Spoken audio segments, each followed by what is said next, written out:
graduation where we're going to celebrate the First Amendment rights of our graduating seniors. It has become an absolute mess around here, and you know, we've talked about it before on the show. But on the issue of graduation this year, those kids are either going to be uncensored, or whatever it takes for me to make sure that they can give their speech uncensored. That's what I'm going to do. And I'll be happy when that whole issue just disappears, right, and we can focus on the fact that the public schools themselves are under attack. Right. By the same greedy people that want to privatize prisons. Absolutely. So let's get to follow the money. Follow the money. Excuse me. We had a citizen come forward this week, made a presentation to the Board of County Commissioners. It's moving forward now. They want to build an agriplex in the East Milton Park. Right, ladies and gentlemen, we have the East Milton Park. It's a sports facility. There is a open air horse arena there now, and we reported on this. We reported on it. Kyle Holly has went before the Board of County Commissioners, and what he has asked is he's not asked for money now.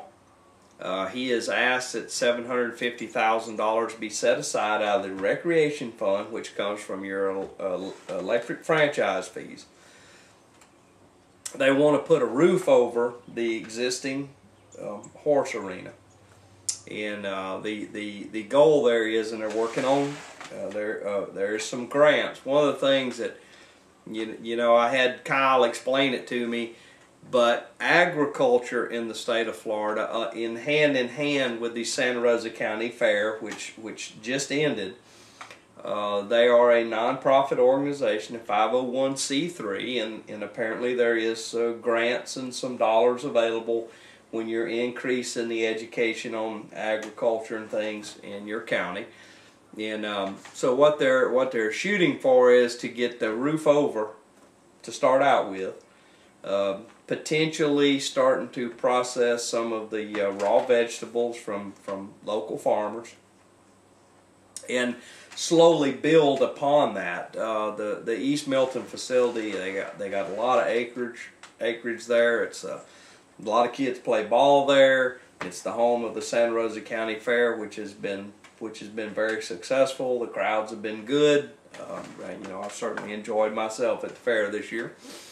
And you know, I like what Kyle is doing here. You know, let's increase it incrementally. And you know, one thing that he made very clear at the county commission meeting, that the county is going to continue to own the property. The county is going to own the building. And one of their primary goals in the thing is to the athletic groups there is faced with about a $50,000 a year power bill to have their sports going on out there. And one of the goals that they set is to have events at this facility to help offset, if not pay for, the entire cost of the electric bill for the sports programs. Right. And you know, I've listened to Kyle, I've listened to other people, and I think it's a good place. It's near the interstate. It's easy to get to, and you know, I've kind of behind the scenes tried to help the park along a little bit. It's kind of, you know, it's in my neighborhood, you know, and I think it's probably a worthy cause, and I look forward to seeing what eventually that could be worked into. It's anything that pull people out there from other places. Yeah, you know what? One of the things that that's near and dear to me is I want Santa Rosa County, and this is one of the things that they're discussing right now. I want Santa Rosa County to have a open air performance stage, right? Roof over, right?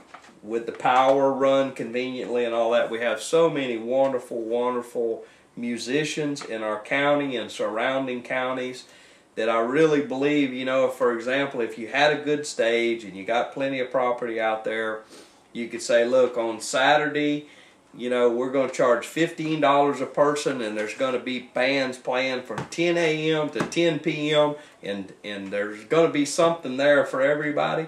I think people would come out to that. And just to have an opportunity to for community events like that. I think it'd be good. There's a lot of potential out there. Yeah, absolutely. Another issue, and this is kind of a put everything in one show here. We did a show I don't know, a month or so ago about the Public Services Commission. Yes. And of course, I made my rant about we finally got a guy on the Public Services Commission that voted against a power bill increase, and the Senate wanted to start shoving around and change the criteria. Well, one of the things that tickle me in all of this is several committee members asked Clement and Stevens about their views on keeping politics out of the utility regulation process. Both men said they would approach rate cases without prejudice and decide on what was best for the state's economic health and consumers. Well, here's the legislative members asking these guys if they're going to keep the politics out of it. Yeah.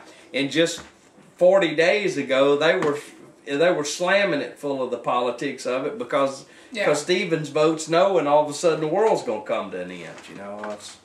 If you haven't noticed by now, folks, I am becoming genuinely upset with how the Florida legislature as a whole, as a body operates. It is just it does not follow rational thinking anymore, and I think it needs to change. And that's in voters' hands. In the voters' hands.